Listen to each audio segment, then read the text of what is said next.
अरिहन्ति सिद्ध सूर्य उपाध्याय साधु सर्व अर्थ के प्रकाशी मांगलिक उपकारी है। जिनको स्वरूप जाने रागते भय जो भक्ति काय को नमाए सुति उच्चारी है। धन्य धन्य तिन्ने ही से काज सब आज भय कर जोड़ बार बार वंदना हमारी है। मंगल कल्याण सुख ऐसो हम चाहते हैं, हो मेरी ऐसी दशा जैसी तुम धारी है। हो मेरी ऐसी दशा जैसी तुम धारी है। हो मेरी ऐसी दशा जैसे तुम धारी है। जय जिनेंद्र। हमारे YouTube चैनल जिनमार्ग में आपका स्वागत है। हमारा पद्म पुराण ग्रंथ चल रहा है, आप सब ध्यान से इसको सुनिएगा और स्वाध्याय का लाभ लीजिएगा। तब रावण ने उसे संतोष देकर उसके घावों का इलाज कराया। वहां से रावण तत्काल ही सूर्य रज में रक्ष को छुड़ाने के लिए महाक्रोध से यम के पास चले और हंसते हुए कहा, क्या यम रंग हमारे से युद्ध करेगा? जो मनुष्य उसने वैतन्य आदि दुख के सागर में डाल रखे हैं, मैं आज ही उनको छुड़ाऊंगा। उस पापी ने जो नरक बना रखा है उसे विध्वंस करूंगा। देखो दुर्जन की दुष्टता जीवों को ऐसे दुख दे, ये विचार कर रावण चले। प्रस्थ सेनापति आदि अनेक राजा बड़ी सेना से आगे आगे चले। कई प्रकार के वाहनों पर चढ़े। शस्त्रों के प्रहार से आकाश में उद्योत करते बाजों के नाद होते विद्याधरों के अधिपति की कंदपुर के समीप पहुँचे। दूर से नगर में महलों की शोभा देखकर आश्चर्य को प्राप्त हुए कि कंदपुर के दक्षिण दिशा के समीप यम विद्याधर का बनाया हुआ कृत्रिम नरक देखा। वहाँ एक गहरा गड्ढा खोद नरक की नकल बना रखी है। अनेक मनुष्य को नरक में डाल रखे हैं। तब रावण ने उस नरक के रखवाले यम के नौकरों को मार पीट कर निकाल दिया और सब प्राणी सूर्य रज और रक्ष रज आदि को दुख सागर से निकाले। कैसे हैं रावण? दुखियों के बंधु और दुष्टों को दंड देने वाले हैं। संपूर्ण नरक का स्थान ही नष्ट किया। शत्रु सेना के आने का समाचार सुनकर यम सेना सहित युद्ध करने आया, मानो समुद्र ही शोक को प्राप्त हुआ। तब विभीषण ने यम की सब सेना अपने बाणों से हटाई। विभीषण के बाणों से यम के किंकर पुकारते हुए भागे।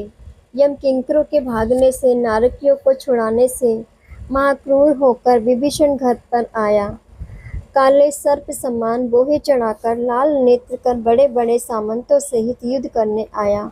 तब रावण यम को देख विभीषण को दूर कर आप स्वयं रण संग्राम में आए। यम के प्रताप से सब राक्षसों की सेना डरकर रावण के पीछे आ गई।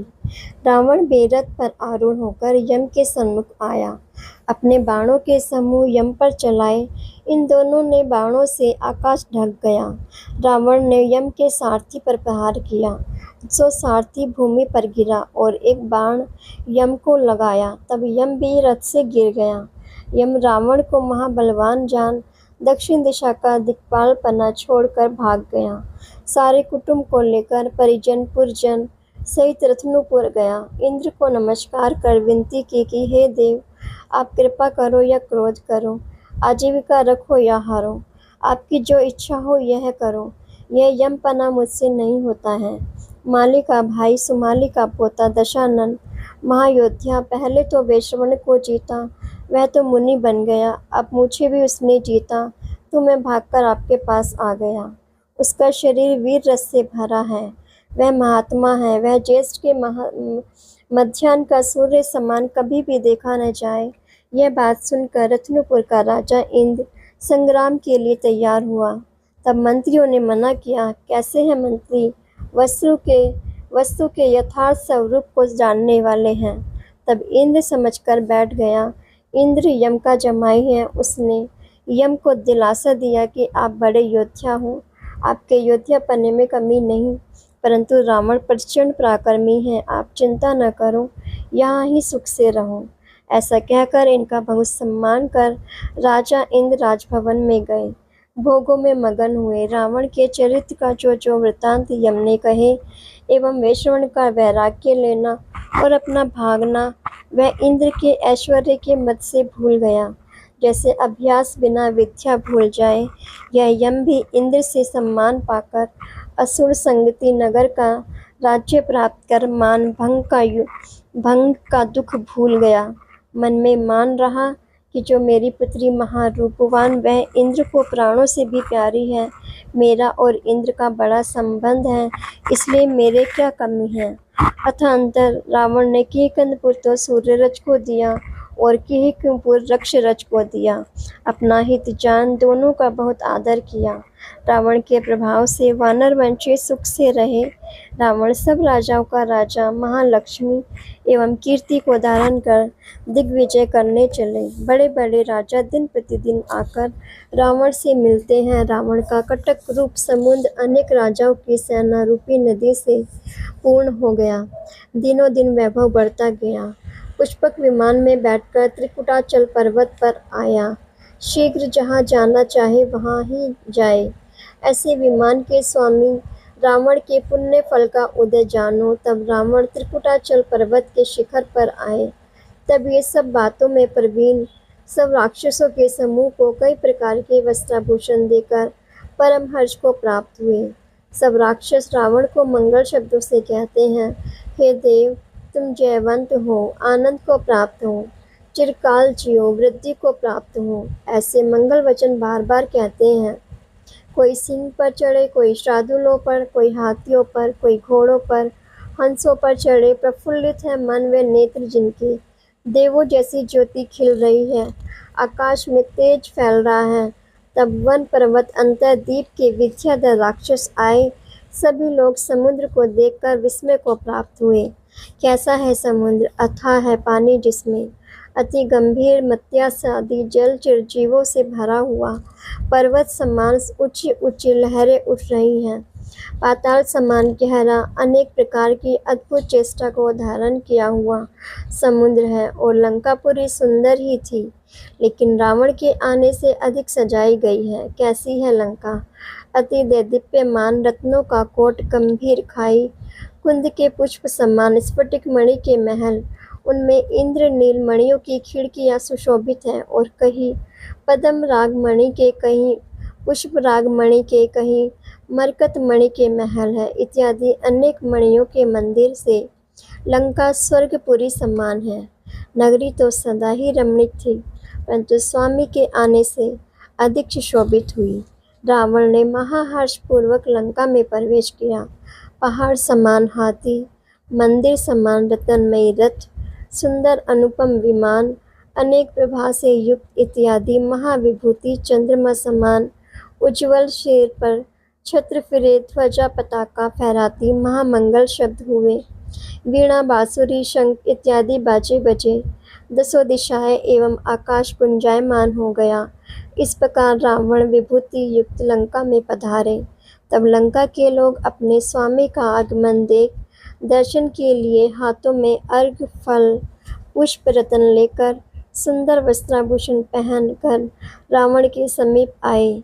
वृद्धों को आगे कर नमस्कार करके कहते हैं, हे नाथ, लंका के लोग अजितनाथ भगवान के समय से आपके घर के शुभ चिंतक हैं। स्वामी को अति प्रबल देख हम प्रसन्न हुए हैं। सभी ने शुभ शुभ कामनाएं की। तब रावण ने बहुत दिलासा देकर विदाई की। रावण के गुणों का वर्णन करते करते अपने घर गए। रावण के महल में प्रसन्न मन से नगर के नर नारी अनेक आभूषण पहने रावण को देखने के लिए आए। रावण अपने महल में राजलोक सहित सुख से रहते हैं। और भी विद्याधरों के स्वामी यथा योग्य स्थान में देवों समान विभूति सहित आनंद से रहते हैं। गौतम स्वामी राजा श्रेणिक से कहते हैं कि हे श्रेणिक, जो अच्छे कर्म करने वाले हैं उनका निर्मल यश पृथ्वी पर प्रसारित होता है। रत्नादि संपदा की प्राप्ति होती है। प्रबल शत्रुओं का नाश होता है। तीनों लोकों में गुणों की कीर्ति फैलती है। जीव के महाशत्रु पंचेंद्रियों के विषय हैं। वह बुद्धि को हरने वाले एवं पापों का बंध कराने वाले हैं। यह इंद्रिय विषय धर्म के प्रभाव से वशीभूत हो सकते हैं। पुण्य के प्रभाव से शत्रु भी चरणों में आते हैं। पचेंद्र के विषय धर्म के शत्रु हैं, इसलिए विवेकी मानव विषयों को वश में करते हैं। अतः विषयों का सेवन नहीं करना चाहिए। जो मानव भगवान के बताए मार्ग में चलते हैं, उनके पाप बुद्धि नहीं होती। पर्व 9 बाली मुनि का निरूपण। किहिकंदपुर के राजा सूर्यरज वानरवंशी, उनकी रानी चंद्रमालिनी अनेक गुणों से संपन्न उनके बाली नाम का पुत्र हुआ। अब उनका वर्णन करते हैं। सौभाग्य जीव, तुम सुनो, कैसे हैं बाली। सदा उपकारशीलवान, पंडित, प्रवीण, धीर, लक्ष्मीवान, शूरवीर, ज्ञानी, अनेक कलाओं से युक्त, सम्यक दृष्टि, महाबली, राजनीति में प्रवीण, धैर्यवान, दया से भीगा है मन जिनका, संपूर्ण विद्याओं में पारगामी, कांतिवान, तेजवंत हैं। ऐसे पुरुष संसार में विरले ही हैं, जो 2.5 दीप के सभी जिन मंदिरों के दर्शन करते हैं। कैसे हैं ये जिन मंदिर? सम्यक प्राप्ति के कारण हैं। बाली तीनों काल भक्ति सहित, संचय रहित, श्रद्धा पूर्वक जम्बूद्वीप के सभी चैताल्यों के दर्शन करके आते हैं। महापराक्रमी, शत्रु को जीतने वाले किकंदपुर नगर में देवों समान क्रीड़ा करते हैं। कैसा है किकंदपुर? महारमणीक, रतनमयी जिन मंदिर, रतनमयी राजभवन, गज तुरंग, रथादि से पूर्ण, अनेक व्यापारों से युक्त ऐसे नगर में बाली इंद्र समान भोगों को भोगते हैं। बाली का छोटा भाई सुग्रीव महाधीर, वीर, मनुज्ञ, महानीतिवान, विनयवान है। दोनों भाई कुल के आभूषण, बड़ों का विनय करने वाले हैं। सुग्रीव की श्री प्रभा बहन, जो साक्षात लक्ष्मी समान रूप से अतुल्य है, और किकंदपुर में सूर्यरज का छोटा भाई रक्षरज, उनकी रानी हरिकांता, उसके पुत्र नल और नील हुए। परिवार को आनंद उत्पन्न करने वाले दोनों भाइयों के दो पुत्र महागुणवान थे। राजा सूर्यरज अपने पुत्रों का यौवन रूप देख मर्यादा के रक्षक जान, आप विषयों को विष मिश्रित अन्न समान जान, संसार से विरक्त हुए बाली को राज्य दिया और सुग्रीव को युवराज पद दिया। चारों गतियों में संसार के प्राणियों को दुख ही दुख है, ऐसा विचार कर विहित मोह मुनिराज के शिष्य हुए, मुनि बने और जैसा भगवान ने बताया वैसा ही चारित्र को धारण किया। कैसे है मुनि सूर्यरज? शरीर से ममत्व रहित, आकाश समान निर्मल, अंतकरण से शुद्ध, संपूर्ण परिग्रह रहित, पवन समान पृथ्वी पर विहार किया, विषय कसाय रहित, मुक्ति के अभिलाषी हुए। राजा बाली के ध्रुवा नाम की रानी महापतिव्रता, सैकड़ों रानियों में मुख्य, ऐश्वर्य की धारी, गुणों से युक्त। राजा बाली वानर वंशों के मुकुट, सभी विद्याधर राजा उनकी आज्ञा मानते हैं। सुंदर है चारित्र उनका, देवों समान सुख भोगते हुए किकंदपुर का राज्य करते हैं। रावण की बहन चंद्रनखा, जिनका अति सुंदर शरीर राजा मेघ पर्व के पुत्र खरदूषण ने जिस दिन से चंद्रनखा को देखा है, उस दिन से उसके ऊपर मोहित होकर चंद्रनखा को हरण कर ले जाने का उपाय करता रहा। एक दिन रावण, राजा प्रवर, रानी आवली, उनकी पुत्री तनुदरी उनके लिए गए हुए थे। तब खरदूषण ने लंका रावण के बिना खाली देख चिंता रहित हो चंद्रनखा को हर कर ले गया। कैसा है खरदूषण? अनेक विद्या का धारक, मायाचार में प्रवीण, कुंभकर्ण और विभीषण दोनों बड़े भाई शूरवीर हैं, परंतु समय देख पापी मायाचार से चंद्रनखा को हर कर ले गया। तब वे क्या करें? खरदूषण के पीछे सेना दौड़ने लगी। तब कुंभकर्ण और विभीषण ने मना किया कि खरदूषण पकड़ा तो जाएगा नहीं और मारने योग्य नहीं। जब रावण आए और चंद्रनखा की बात सुनी, तब क्रोधित हुए। यद्यपि मार्ग के खेद से शरीर में पसीना आया हुआ था, फिर भी खरदूषण के पास जाने को तैयार हुए। महामानी एक तलवार का ही सहारा लिया, सेना भी साथ नहीं ली। यह विचार किया, जो महावीर्यवान पराक्रमी हैं, उनके एक खड़ग का ही सहारा है। तब मंदोदरी ने हाथ जोड़ विनती की कि हे प्रभु, आप संसार की रीति की ज्ञाता हो। अपनी कन्या दूसरों को देनी और दूसरों की अपने को लेनी, इन कन्याओं की उत्पत्ति ही ऐसी है। और खरदूषण 14,000 विद्याधरों का स्वामी है। विद्याधर युद्ध से कभी पीछे नहीं हटती, बड़े बलवान हैं और खरदूषण को अनेक प्रकार की हजारों विद्याएं सिद्ध है। आप समान शूरवीर हैं, ये लोगों के मुख से आपने नहीं सुना है क्या? आपके और उसके बीच महाभयानक युद्ध होगा, फिर भी हार जीत का संदेह ही है। वह कन्या को हर लेकर गया है, सो हरण से दूषित हुई है, दूसरे को नहीं दी जाएगी, और खरदूषण को मारने से वह विधवा होगी। सूर्यरज के मोक्ष जाने के बाद चंदोदर विद्याधर पाताल लंका में राज्य करता था। उसे निकाल कर यह खरदूषण आपकी बहन सहित पाताल लंका में रहता है। वह आपका संबंधी है। तब रावण बोले, हे प्रिय, मैं युद्ध से कभी नहीं डरता, परंतु तुम्हारे वचन का विरोध नहीं करूँगा और बहन को विधवा नहीं करना, इसलिए हमने उसको क्षमा किया। तब मंदोदरी प्रसन्न हुई। कर्म योग से चंद्रोदर विद्याधर मरण को प्राप्त हुआ। उसकी स्त्री अनुराधा गर्भवती थी। भयानक वन में मणिकांत पर्वत पर पुत्र का जन्म हुआ। क्रम से बालक बड़ा हुआ। यह वन में निवास करने वाली माता उदास मन से पुत्र की आशा से पुत्र का पालन करती। जब ये पुत्र गर्भ में आया, तब से ही पुत्र के माता पिता को शत्रुओं द्वारा विराधना एवं निष्कासन को प्राप्त हुआ, इसलिए इसका नाम विराधित रखा। यह विराधित राज संपदा से रहित, जिन जिन राजाओं के पास जाता वहाँ कहीं भी उसका आदर नहीं होता। जो अपने स्थान से रहित है, उसका आदर कौन करेगा? जैसे मस्तक के बाल टूटने के पश्चात उसका आदर नहीं होता, यह विराधित खरदूषण से लड़ने में समर्थ नहीं है, सो मन में खरदूषण से युद्ध का चिंतन करता हुआ सावधान रहता है। अनेक देशों में भ्रमण कर षटकुलाचलों में अथवा सुमेरु आदि पर्वतों में या रमणीक वनों में या अतिशय स्थानों में जहाँ देवों का आना जाना नहीं है, वहाँ पर यह विहार करता था और संग्राम में योद्धा लड़ते उनको देखता था। इस प्रकार विराधित समय व्यतीत करता था और लंका में रावण इंद्र समान सुख से रहते थे। सूर्यरज का पुत्र बाला राजा बाली रावण की आज्ञा स्वीकार नहीं करता था। कैसा है बाली? अद्भुत पुण्य करने वाला महाबलवान है। तब रावण ने बाली के पास दूत भेजा। वह दूत महाबुद्धिवान के कंदपुर जाकर बाली से कहा, हे वानराधीश, दशमुख ने आपको आज्ञा दी है, सो सुनो। तुम्हारे पिता सूर्यरज को मैंने राजा यम रूपी शत्रु को निकाल कर आपको के कंदपुर का राज्य दिया। अब तुम हमारे हमेशा के लिए मित्र हो, परंतु अब आप हमारा उपकार भूल गए हो, हमारे से विपरीत क्रिया करते हो, यह योग्य नहीं है। मैं तुम्हारे पिता से भी अधिक प्रेम तुमसे करूँगा। अब तुम शीघ्र ही हमारे निकट आओ और प्रणाम करो एवं अपनी बहन श्री प्रभा से हमारा विवाह कराओ।